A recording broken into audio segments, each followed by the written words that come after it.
everyone. We are back with our panel discussion. So the panel is on Come Metaverse, Will Privacy Exist? And we have an amazing panel. And to host this panel, we have Swati, who is heading business development strategy for Create Protocol. Thank you, Swati, for taking out time and hosting this panel. And I'll hand over the mic to you to Thank, introduce us. Thank you. thank you, Manav. Hey everyone, good evening. I'm Swati Gautam. I am the business strategy lead at Create Protocol. I have recently moved into business and Web3 space. Actually, I have a vast experience in public policy, and that is the reason why I found this topic close to my heart, and I thought that I should come and be a part of this panel in some or the other way. Before I start with the background of what we are here for, I would like to introduce our panel members, Preetam Rao from Quillhash, K. Mohan from Metapolis, Prakhar from Metasky, Irfan Khan from Hypersign, and Mayur from RK Network. Guys, if you could take a minute, each of you, to introduce yourselves. Sure. Hey, hi everyone. This side, Preetam this side. So we are helping Web3 startups into Web3 security and privacy. Hey guys, I'm Prakhar. I'm founder of Metasky. So at Metasky, we are building the infrastructure layer, especially focused on creators to very seamlessly start their Web3 journey and start building there. Hi everyone, I'm Mohan and I'm the founder and CEO of Metapolis. We are the world's first metaverse as a service platform, enabling brands to get onto the metaverse very quickly and securely.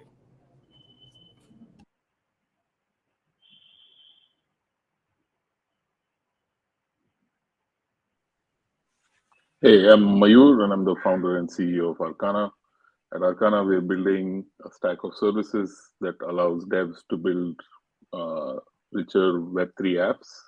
And by richer, you could basically think of anything in the metaverse or perhaps even just clones of Web2 applications that you already see and use today, but more secure and privacy preserving versions of them.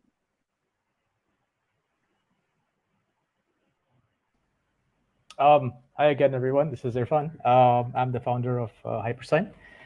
It's essentially an identity, digital identity and access management infrastructure based on DIDs. Thanks. Thank you, everyone. Thank you so much. And also, I want to thank the audience for being here, for being part of this. And let's see what insightful conversation we have here. But to give you a background, I want to take this moment and tell you that so metaverse economy, as we know, has been in 2021 at $150 billion, and it is projected to be at $1,543 billion in 2030. And we have already seen that it has been a buzzword, and whenever you speak of Web3, whenever you speak of NFTs, metaverse, the word actually, it comes up in some or the other form. And yeah, so that way, it has definitely become an important topic of discussion, debate as well. But interesting thing to see is that we have come so far in the metaverse economy, metaverse space, that we are now questioning, aspects such as privacy, security, right? So in general, I want to share the definition of privacy. So privacy as such means that a person has control over their data, that it is not being used unnecessarily, or they're not being spied upon by another entity, a third party. And privacy in metaverse is going to be an even bigger challenge. When we say of metaverse, it's actually a virtual world, and not just a virtual world. It's actually an immersive experience for everybody. It is also converging the economy into our physical, into our virtual world. That way, the privacy in metaverse space actually becomes a concern. So I'd like to start with you, Preetam. My first question from you is there has been an overlap between Web3 and metaverse space, but the truth is that metaverse as such have existed beforehand as well. I mean, the first time it was mentioned was, I guess, in 1992, right? And then there have been online games where somewhat feel of metaverse has been given. Although it's with Web3 that the concept has taken more shape, more recognition. So from your point of view, what do you see that the difference between privacy concerns in Web 2 metaverse economy and Web 3 metaverse economy? Sure. So like in Web 2, like you can see in the Web 2 metaverse, data was the product, right? And but data should not be a product. Data should be only information, right? So Right. you can say in Web 2, like all the search engine or the e-commerce platform, they're using the data and they're building the platform in the same way, right? Now into Web 3, what we feel Web 3 is giving us, more, you can say the privacy or data ownership, right? And everyone is so happy, like Web 3 is going to change the world. We have, so much, we are not sharing our data with, centralized parties and everything, right? Or you can say in the metaverse world, right? But the thing is, this Web 3 or this blockchain world is more open source. Like there is more transparency, right? The data, like if I'm doing any transaction on NFT marketplace or any DeFi product, right? In the metaverse, if I'm collecting any NFT or doing any lending, anything.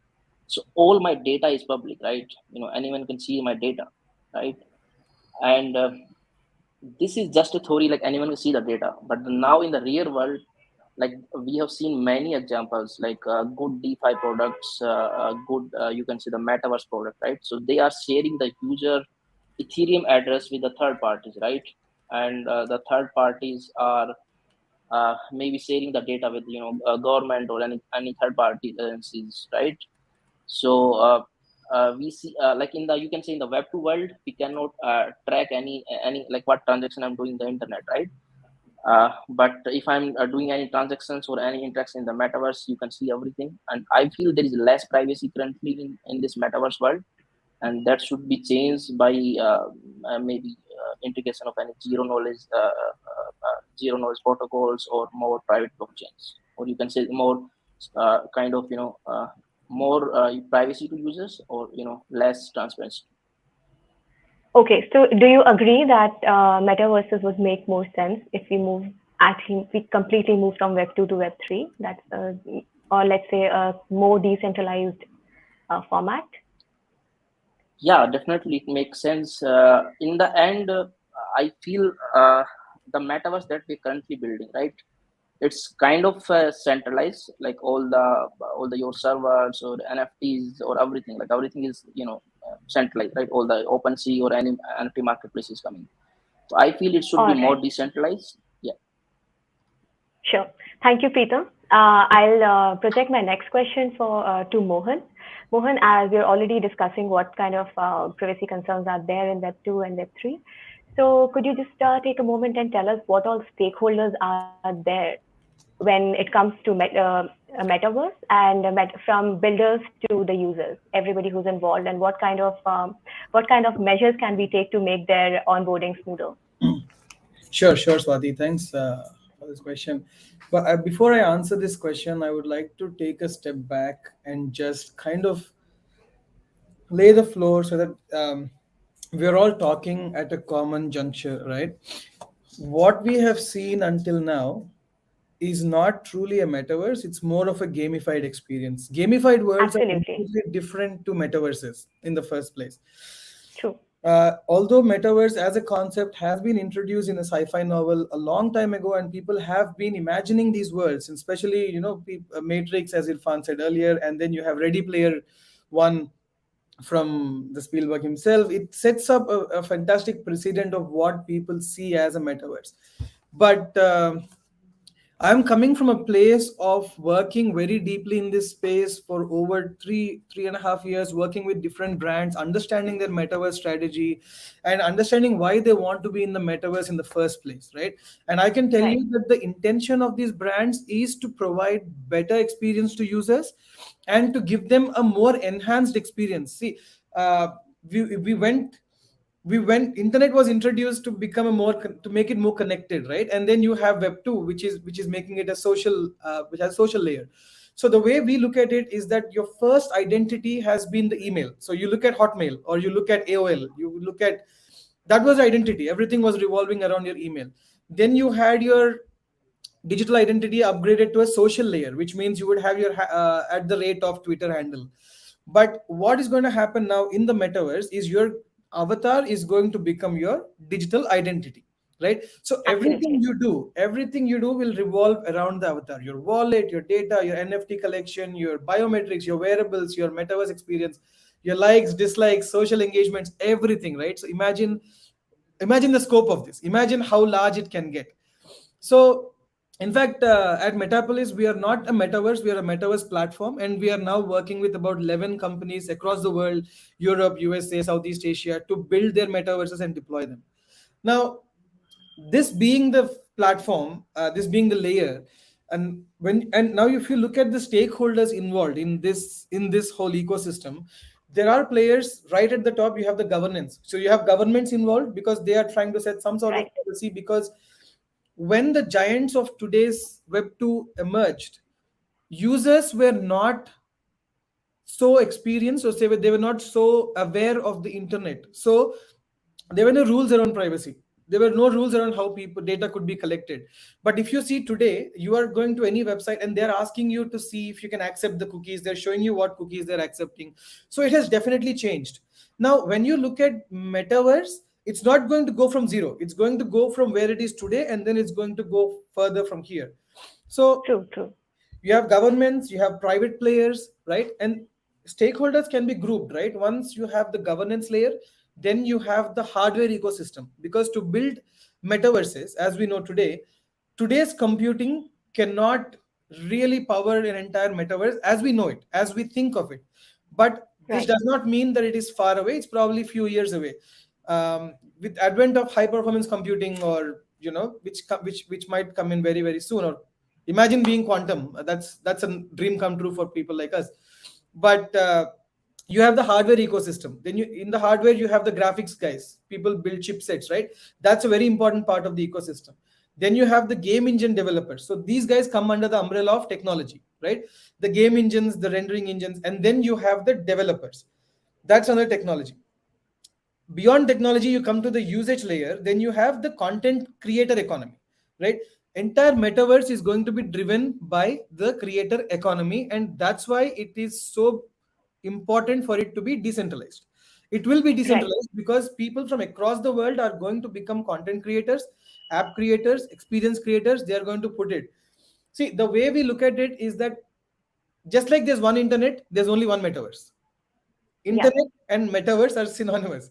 There are going to be experiences that go on to metaverse. Think of them as cities or websites on the internet, right? So now you're going to have a truly decentralized set of people. Of course, there are going to be entities that will come in and say, we want to make it centralized. However, the protocols or the data governance or the usage for that is going to be regulated. Or if not regulated, it's going to be process oriented, wherein the rest of the metaverse players will all adhere to the same set of standards, right? So now you come to the users.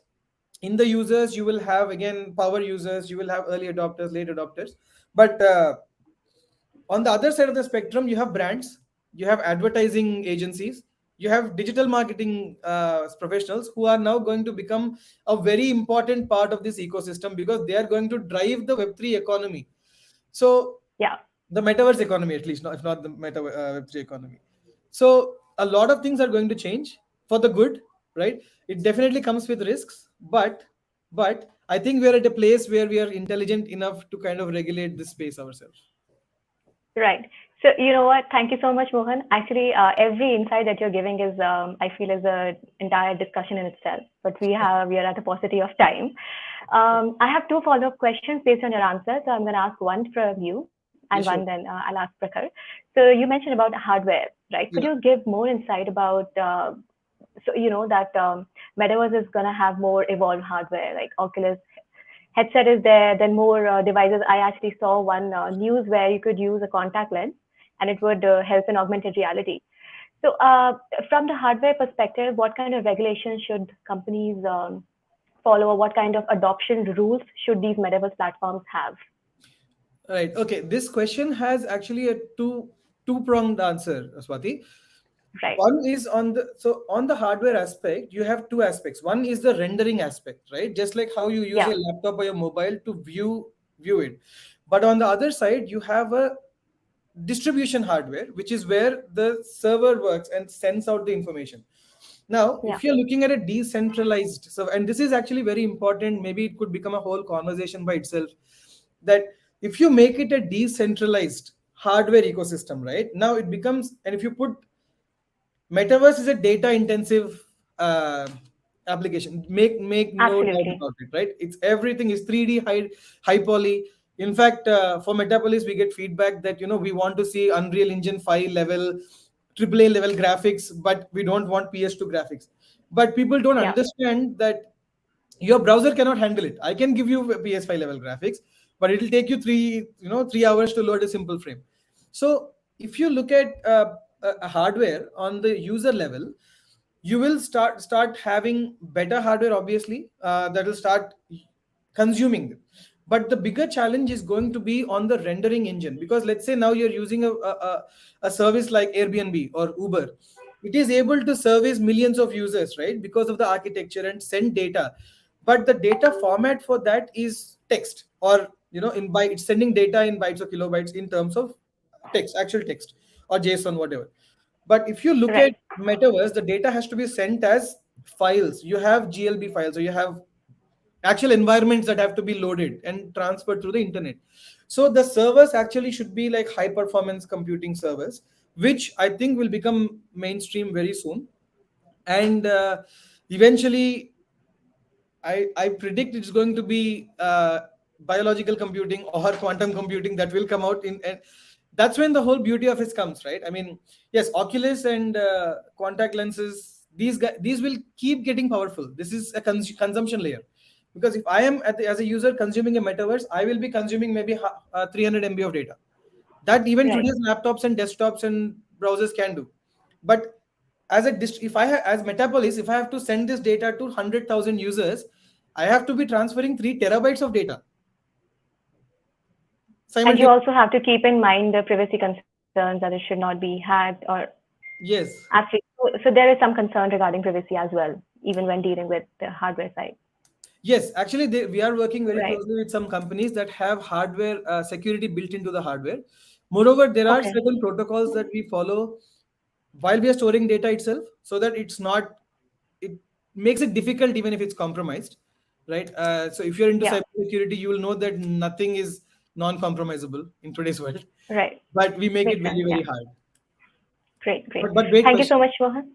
Thank you so much, Mohan. My second follow-up question would be from Prakhar. So Prakhar, Mohan had mentioned about involvement of governments in regulations, but we see that there isn't a standard adoption of Web3, blockchain, or metaverse across governments. I mean, even the most forward-looking governments have not been so open about the idea. So I would say that way, I think probably the government side of figuring out the regulations for privacy and security are sort of gone.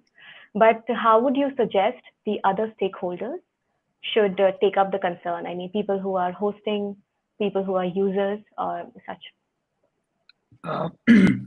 Thanks, Swati, for the question. To start off with, like if we look at the policy framework, like it is not just today, like it has been historically that the governments and the policies has been always catching up with the pace with which the technology is evolving, right? And and like one thing that the governments can do at the moment is to classify the segments that blockchain Web3 as a technology is building on, right?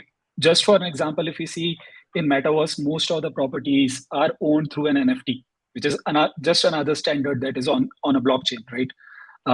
But the thing is, right now, the kind of regulations that are coming out are not classifying the difference between an NFT and a crypto, right? Crypto currencies per se is something which is much more serious in terms of like it in a way has a correlation with the monetary and fiscal policies of the nation. It can have an indirect or a direct effect onto the current equity markets or the way in which the treasury of the countries are managed, right? And the way in which they manage the foreign reserves. But NFT per se is just more like, you can say, a digital attestation that you get, like in a kind of a sense of a ownership that in a way in a regular world is driven through some sort of a registry that we do on top of stamp papers and other things.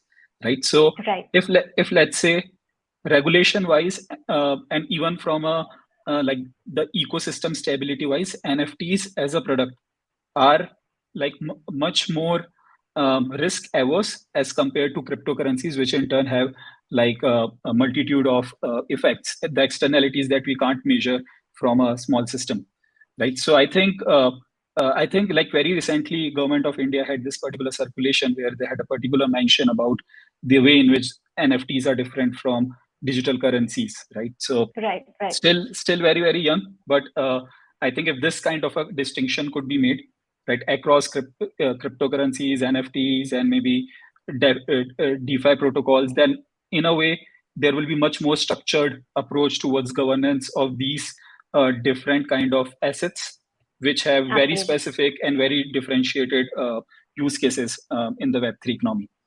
Okay, so Makes sense. so yeah, and answering the second question, where sorry, I forgot the second question. Can you please repeat? Yeah, it was just basically how can the remaining stakeholders do some self-regulations so that everybody feels safe in metaverse, and we can mitigate the question of basically tone down the concern of privacy. Yeah, so see, self-regulation is something that I think crypto as an industry, specifically those who are running the centralized exchanges, like we have seen that till now they have in a way have a very clear cut and a very transparent approach through which these guys are working on. Like even if we Right. see there are no regulations around the KYCs, but we see that most of the major players in the market currently have a KYC now. Most of them have a AML check as well. So now translating the same kind of thing to metaverse as well. There, I think the way in which the keys are managed, which in turn define the identity of that particular person onto the metaverse or onto the metaverse, that is something where the industry as a whole should come to a particular standard, right? And Right. that should be a standard that should be iron locked in some way or the other, because this is a kind of a infra which is structurally very important privacy wise, right? So Makes if sense. let's Yeah. say we come out with a particular standard and everyone is building on top of it, then this becomes more like a kind of a contract, like a contract that has stood the time stand of time, as well as like it has been battle tested in terms of multiple scenarios. Makes sense. Makes sense. Thanks. Thanks a lot, Prakhar. I think I agree with your take on the financial aspect of the metaverse and the participation in blockchain and the related technology. So my next question is from Irfan. Irfan, so we have been seeing, and we have actually been convincing people to move from 2D to from Web 2 to Web 3. And so far, we have seen a lot of 2D social spaces, right? Facebook, Instagram. But now that we're moving to 3D social spaces, that is the metaverse in a sense, what do you think, or what do you suggest are the mandatory behavior changes that the user should adopt? Wow. To keeping in mind privacy aspects. Yeah. That's really interesting, right? I mean, you wanna, I mean, imagine that scenario to be like a child being born into this world, or you, in fact, moving to a new country or a new city where you don't speak the language, you don't know the culture, you don't know the food, you don't. So in essence, it's like what I like to call is the Web 3, which is WWW, or the Wild Wild West, right? It's a bit crazy right now. I mean, there is no code of conduct, harassment happening every day, probably scams happening every day. Yeah, so there's two prongs to this discussion, right? I mean, if you want to think about security and safety,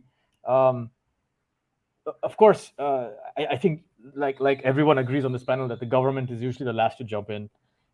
It's already a disaster by the time the government jumps in, and honestly, probably keep them out is even better. The second would be to enforce some sort of technology-related security and behavioral aspects, right? So, like how consensus layers work, essentially. So if you do something that is not desirable, you are penalized. But if you are doing something that is favorable, you are rewarded for that, and so on and so forth. But again, this is a very subjective sort of discussion, right? That who is there to decide? And of course, here we have the government and our lawmakers who will decide what the best behavior is. But do we want that same mindset? Do we want that? Do we want one person sitting up there saying, "Hey, you're wrong. Hey, you're wrong. Hey, you're right. Hey, you're right"? How do you what is that? So, it's interesting that I think it's like a huge intersection between human psychology as well as technology, where you would probably have AI based consensus, which would probably have, again, data tracking in terms of what this person did in the last 10 years, what their past behavioral patterns are. Have they abused and harassed people? Was it really a mistake? How are they going to, what is the arbitration going to be? How is that thing going to be interpreted, and by whom? And this is what political agendas and politics is based on, right? So I don't know. I don't really have an answer, but what I can say is that no matter what technology, it doesn't matter. You have the hardest, and I've been working in security for like 10 years, okay? And I can tell you that no matter what kind of security you enforce, okay, people will find a way around it. Either they're too smart or they're not smart at all, okay? There's full aspects of the spectrum. They're going to find a way to break the system. Some people, absolutely, I agree with that. You know what I mean? They're not gonna. So, I don't really have an answer, but all I can say is that try to be a little more human. Try to be empathetic. Try to look at things from someone else's perspective. Would you say something that would hurt them or offend them? Would you steal something from them in the real world? So it's difficult, but yeah, I mean, I think it's a mix of technology as well as a mix of whole human correlation that would probably make a space that would be safer for everyone. But I'm sorry, I don't think I have an answer.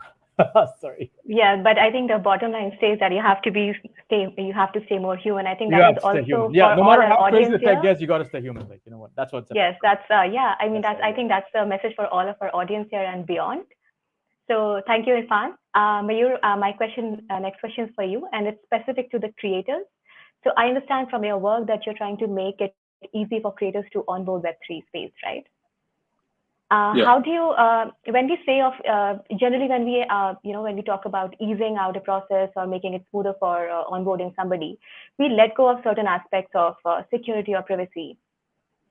So from your understanding, from your experience and from your work, do you agree with me that there is, in general, some aspects which are compromising or letting go of? And if so, what is the way to keep the process smoother, but then also keep the privacy aspects in mind? Sure. Like one general point that I'd make, and firstly, I'd agree with you that it's easy to imagine like the simplicity in doing something is almost diametrically opposite to the security involved. And traditionally, that's what we've also seen, and we're seeing this like largely prevalent in Web 2 in the fact that you basically give up all of your data by signing off on like 15 pages of legalese, and in the process, what you do get is an insanely good user experience more often than not. And while that has been true in the past, where you are looking at client and monolithic server sort of structures which actually allow you to do this, blockchains have obviously come in and changed that entire paradigm, flipped it on its head, where now you're suddenly looking at ways in which you don't have to deal in that standard like client monolith server sort of structure. You can start looking at like distributed systems, and more importantly, decentralized systems, which basically are distributed systems not controlled by one entity, right? And what has also kind of really changed in the last, I would say, 7-8 years is basically the strides that our applied cryptography have kind of made in allowing for greater alignment in simplicity and ease of use with security. So I would say in the last, like, say, 7-8 years, there were a bunch of things that you couldn't even do in the browser that you can do today. And in general, blockchains and the whole like sort of like Web3 crypto movement have brought in so much focus on areas of cryptography that have largely that have seen like lots of work happening, but in pockets, but largely ignored also, because either you didn't have the hardware or the software to kind of achieve some of these things. But now, thanks to all of the investments and the money that has flown in, you're seeing like a rapid sort of innovation, not only in research but also on the applied side of things, which I think is very endearing. It's something that we at Arcana are leveraging. And just to give you an example, for that very specific idea of onboarding users very simply, but not at the cost of like security and privacy, more importantly. What we do at Arcana is basically we allow users to basically log in to any sort of application that integrates with Arcana with stuff that they're already familiar with, things like Gmail, Twitter, Facebook, etc. You could use passwordless mechanisms, which are basically OTP-based things. You put in an email, you get a link. You put in a phone number, you get an OTP. And once a user kind of authenticates with any of these mechanisms, they end up getting a non-custodial private key. Okay. And just to kind of very quickly shed some light on what that is you have, and this is how I like to describe it, this is not the definition of it, but you have custodial keys. This is what you see on centralized exchanges, where the platforms are the custodians of your private key. You don't have access to it, they have full access to it, but you just basically place trust in them like you would on Web2 systems, right? And then you have self-custody, which is when you have your own MetaMask or your ledgers and cold wallets and things like that, which are absolutely great, but they pose a lot of friction at the time of onboarding. Like when I try to access an app, if the first thing I'm met with is connect your wallet, and I have no notion of what a wallet is, and this is literally, I mean, believe it or not, this is 99% of the world, right? We in our little like crypto blockchain echo chamber might think like, oh, of course, it's a ledger, or it's a wallet connect, or it's MetaMask and whatever. But I mean, we all know 10 other people out of 12 we speak to who have no clue what this is. And then you have to like move from that app to the MetaMask site, or install a browser extension. Like God forbid I ever did something like that, right? And now I have to trust this browser extension, and then I have to start figuring out management of like my seed phrase and things like that. So, but it's great for security, right? I have my keys, I own it, and this is the future we ought to kind of push for.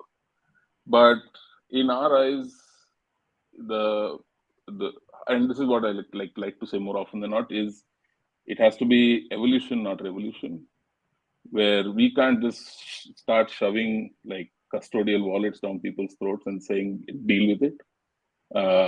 What you do is, what I think we're doing correctly is saying, hey, sure, use your Gmail, use your Facebook, use something else that you're familiar with, but here's a key that actually comes from like a distributed set of decentralized nodes, which actually comes together and gets put together only on your device, whether it's a mobile phone or it's a computer or whatever it may be. And now you have a private key, which gives you the power to start doing many things like access a wallet, sign a transaction, or even encrypt data.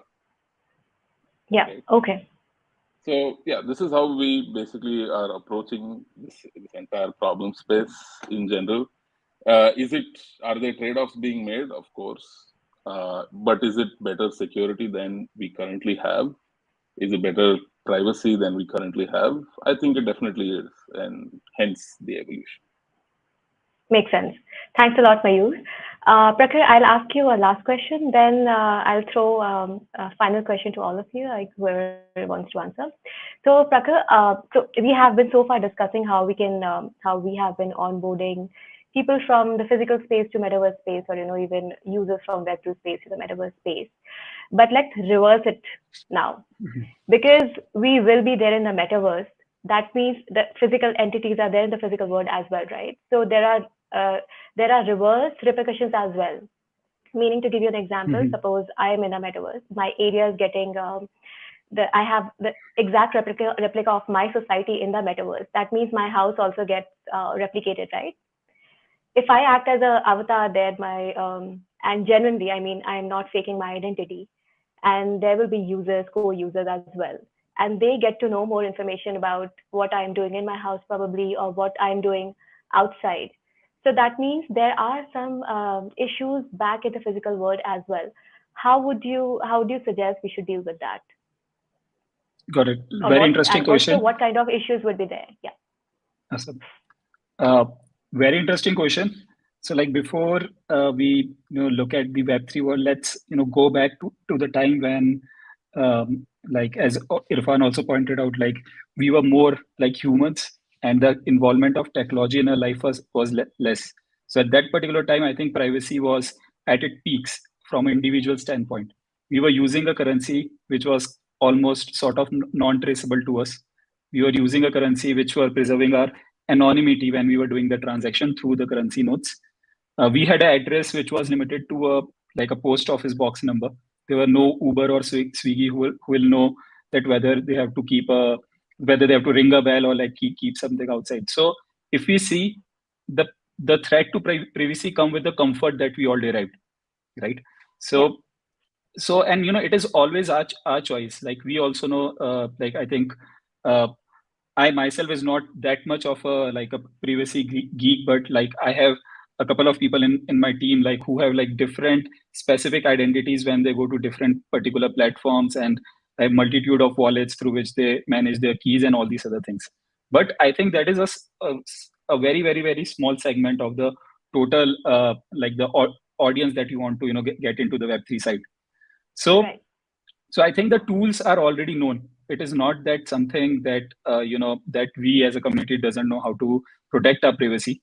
It is just that because of the comfort that Web2 has provided us in terms of taking our privacy for granted and like having that particular comfort cushion with us, that is something that we have to transit into the Web3 world while having that comfort zone as well, but also keeping the privacy at its best. It usually has a reverse correlation, but we need to do a lot of product and specifically the UX innovation to get this through the point. Now, coming to the question, that first thing is maintain multiple identities, right? Even when we are in the current world, like, we just don't go and tell our address to everyone, right? If we are in a particular setting, maybe in a group of friends, there we are more comfortable sharing those kind of data pieces about our personal life. So similarly, maybe like if you're browsing through DApps where you're not making a particular investment, then maybe have a particular wallet, which in turn is very independent from a different wallet through which you are doing more transactions. Secondly, like when it comes specifically to Metaverse, the one in which my personal experience in the Metaverse when it comes to that, it is way more true between the relation between the physical world and the virtual world is while using Oculus. So I think in one of the beta features that they have currently is that when you map your room, you can also map the furniture that you have in that particular room, so that when you're wearing the goggles and moving around your room, you should not bump into all these furniture and other things. So in a way, like, next time when I start using that particular device again, then it remembers the exact location of all these different things. But again, this come in as a comfort, right? And but the way in which this can be decoupled is to have a different identity that you're maintaining just for Oculus and not including it through to your primary Facebook account, right? But this in turn will have a kind of a headache in terms of managing all of these different identities across, right? So I think in crypto world, we already know that through a particular single key management, we have this authority to develop multiple public keys, which in turn are not in a way linked to each other. So that is one. Secondly, I think practically the threat of getting some sort of threat in Web3 converting to a physical world, that is very minuscule at the moment, because all the systems are very in its early stages, right? And most of the products are in beta.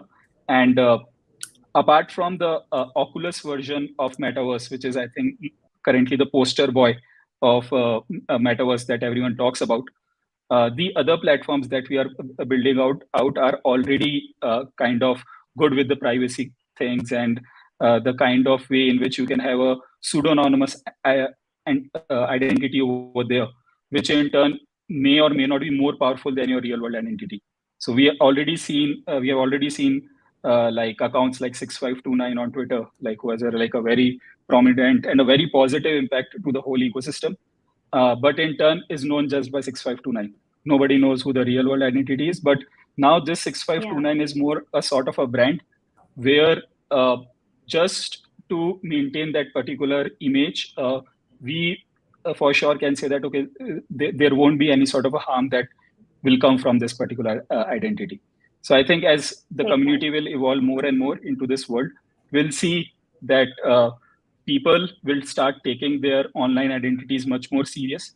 And it's up to the individuals whether they want to be completely anonymous, pseudonymous, or use their charisma in the real world to have an impact in the Web3 world, like where we see creators like Snoop Dogg coming in and leveraging the brand that they have in real world to make a big splash in Web3 as well. Yeah. So makes sense. Swati, just to add, yes. If we are still on the same question, I would like to add a couple of points to this. Because we have been working on this particular problem for our clients, because our collective client base has a follower base of over 8 to 10 million users. And the question that you asked has become a real possibility. And in fact, we worked very closely with experts to understand and then solve it in a way where it makes sense. See, Web3, the metaverse is all about connecting a physical to a digital layer, right? We are not creating a whole new world. It's rather an extension of the physical world as we know it. But to simplify the whole experience, if you have to look at security on the metaverse, right? All of us can visit the Gmail website, but only you can see your email. Right. It doesn't mean everybody who comes onto the Gmail cannot see your. So on as I said earlier, and as Harfan mentioned about the DID, every avatar becomes its own digital identity, right? Which means that just like Web2, Web3 in fact does a much better job of enforcing an avatar level security layer, which means that if you're going into your space, right, you can define safety bubbles by saying that, look, just even before I get to my house, I want my security on, which means that nobody can see me around. Access only. It's access control, right? Only if you stay in that dome or that part of the city, you will be able to enter it. Even if you're able to enter it, avatars who live there can become invisible because their safety bubbles are on. So this actually is a real threat because there's a solution for it, and we have already. There are other people also we're working with to solve this problem. Although this does not mean to say that it will be saved from phishing attacks or other things, just like how Gmail is. But I'm saying that there is a mechanism to safeguard people from here. And the most important point to note here is, see, metaverse is an engagement layer, right? People want to see a wow layer. Like people want to experience an out of the world experience there. So if you're recreating your house in South Delhi or South Bombay or North Bombay, wherever, in the metaverse, there's no difference. So the way it's structured is going to be different. And I don't think this is a real threat at all, because it's been addressed. It's been addressed by the forum also, by the Metaverse forum. So we can sleep peacefully in that aspect. That's amazing to know. I mean, as a user, I have to come up with questions. I mean, the scenarios that I haven't even faced yet, but I might face. That's called be precautious. No, it's like taking action before something happens. So we have to figure out the questions. I mean, even before something like that comes up. So absolutely, that makes sense. I mean, even I have heard that Horizon World, rectified the issue of sexual harassment that we saw a lot in the news. Makes Yes, sense. yes. So thank you, everyone. I mean, this was quite an insightful discussion. Before we close this discussion, I'd say that I understand that like it's not a revolution, it's an evolution in the metaverse space. And with newer technologies, with the experience is going to be more immersive, more, more, it's going to become better. So yeah, if we address the security concerns, the privacy concerns, even before we actually, come across them, that is the way for users to have a good experience, and that metaverse doesn't actually become a dystopia for all of us. So, as a closing part of the discussion, if any of you have any closing remarks or anything, any suggestions that you have, anything that you'd like to add on. Let's start with Preetam. You were the first person I asked a question. It's been a while, yeah. Yeah, definitely. So what we are doing, we are helping Web3 startups, or you can metaverse startups, into smart contract auditing. You can say smart contract security, right? So just assume Meta Policy is building, smart contracts. I can say, Zilliqa, right? So maybe they're building their digital avatar or maybe digital identity using the smart contracts, right? So I would say the whole platform should be secured, not only the technology stack of the, you can say, the Web2 technology stack, but it should be secure the Web3 technology stack also. The importance of Web3 security, smart contract auditing is also very important, because you guys have seen the NFT hacks. There is so many NFT scams are going on, Discord hacks and everything. The user should know about these things also. Makes sense. Great. Thanks, Preetam. Irfan, you have any concluding remarks? Okay. I don't know. There's so much going on. There's so much interesting stuff. I think Prakar and Mayur and Mohan, of course, Pritam. I think you guys mentioned some stuff that kind of blew my mind as well. So yeah, thank you for that. I think that this new shift, it's an interesting time to be alive. We're really moving into a space that I think is the brave. It's really unknown. The shift between our parents and our grandparents and us future generations, I think, is going. I don't think we can imagine what's going on, right? But I think it's most important that we all get involved. Everyone get involved in any way you can. The Web3 space is decentralized. It's open.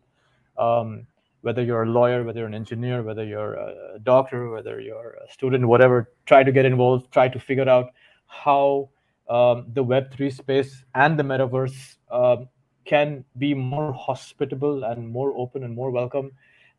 There is no wrong and right answer. But to be sure that it's more of an inclusive society that we are building rather than exclusive ones that is only restricted to the extremely rich or the extremely smart or the extremely, extremely imbalanced Gini coefficient sort of societies. So yeah, that's what I wanted to say. Thank you. Thanks, Irfan. I agree. I mean, if a layman is not able to use it, it doesn't make There's sense. no point. Thank you. There's no point. Absolutely, yeah. Right. Prakar, any closing remarks? Yeah, so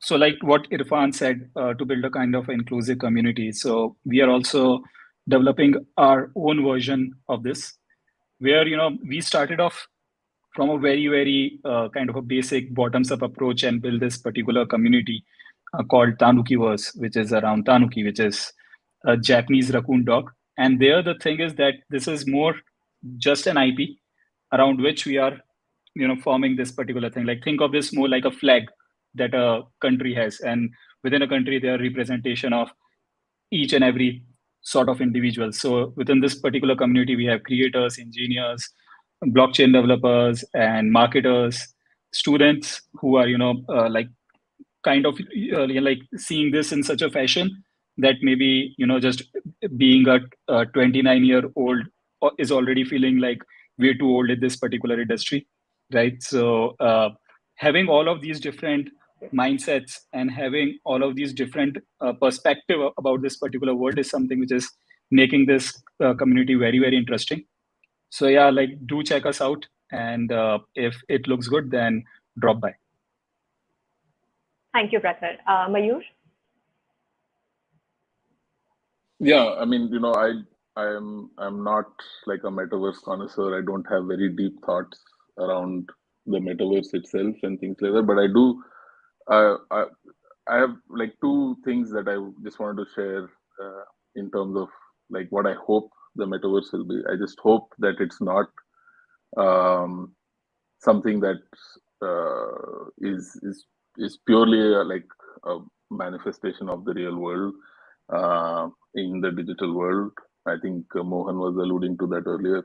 And as long as we let our imagination fly with what it can be, and not limited to saying that, oh, so the hardware is an Oculus, so what can I do here? That's the very pragmatic way of looking at it, and that's how you build businesses, which is very cool. But if you really want to like do innovation, I think we shouldn't like end up being like sandboxed with everything from like what the hardware could be, how immersive something can be, what will that world look like? Is it like Roblox, or is it like something completely different that we've not imagined so far? So I just sincerely hope that we go down that direction. And the other is generally in terms of like presuming that that the powers that be today will continue to like hold power is probably not the right way to kind of approach this in the first place. What I'm trying to say is everything to do with regulations or rules and things like that are, while they exist and while they can be helpful in some areas, I think broadly speaking, and someone was talking about it earlier, how maybe we can probably do a better job of it ourselves. I'm not saying everyone's that smart, but definitely I think pushing that envelope in terms of the framework within which you work in general, whether it's on the tech side, on the presentation side, or whether it's on the other side of what the set of rules are. Yeah, I can do this, or I can't do that. Absolutely, makes sense. Thank you, Mayur. Mohan, you have any conclusion, any concluding remarks? Yeah. Thanks, Swati, for moderating this event. Again, thanks, Irfan, Mayur, Prakar, and Preetham for this insightful conversation. It was very enlightening. Again, just going back a minute, what Preetham mentioned, we are of course building our smart contracts on Zilliqa. However, but we have implemented a lot of security around the platform. I come from a deep tech background myself, with over 17 years of work, so we understand security, and we play a lot of good play there. However, on the metaverse aspect, just to summarize, every good technology allows great economies to prosper, and that's my belief as a founder and CEO of Metapolis and as an individual. So internet has given birth to large companies like the Googles, the Facebooks, the Airbnbs, the Ubers, to become multi-billion-dollar businesses. I think metaverse has the potential to build much bigger services because of the immersiveness that it can bring, and that's where the whole creator economy comes into place. So I think the next, instead of looking at it from a threat perspective, if we look at it from a positive angle, if just since we are closing this conversation, imagine the possibility we can all create by creating an entirely new economy through this creator-led spaces where you can be the next Airbnb or the next Uber of the metaverse. So I think it has if all privacy concerns are addressed as described by the authorities and regulated, I think this is the next big thing. So, and I'm really happy to be part of building what we call as the next internet. So thanks everyone for the opportunity to speak. Absolutely, that makes sense. I think what we could conclude from here is that the current, the way metaverse is looked upon at is probably not the way metaverse should be. In future, it should be more decentralized, more autonomy, more power to the user. And obviously, there are privacy concerns, but with time, like the bubble thing that Mohan had mentioned, probably will keep on addressing them. And yes, look forward to a futuristic, more secure metaverse. Thank you, everyone, for your thoughts. This was really an insightful discussion. I mean, had it been in my control, I would have picked up every question and made a discussion out of that. But we were at a lack of time. And thank you, Manav, for giving me the opportunity to ask these people questions. And I also learned a lot from this. And also that was quite a brainstorming activity for me to come up with questions and think about what could be asked. Thank you so much. Thank you, everyone. Thank you, all the panelists, Swati, for such insightful discussion. I really wanted to push this forward and have another half an hour going on and discuss more about metaverse and privacy, but we are short on time. Thank you, everyone. Guys, do reach out to the to any of the speakers if you want to have any you want to ask any question. I'm sure they are more than happy to answer any of your questions. If you have any questions from us regarding blockchain India, or what we are doing, or we can help you in any way, please do follow us. I'll be sharing our links in the chat, and look forward to interacting with all of you after this session. Thank you all. Thanks. Thank you, everyone. Bye. Thanks. Bye. Have a lovely Thanks, weekend, Manav. everyone. Thanks, everyone. Thanks, Swati.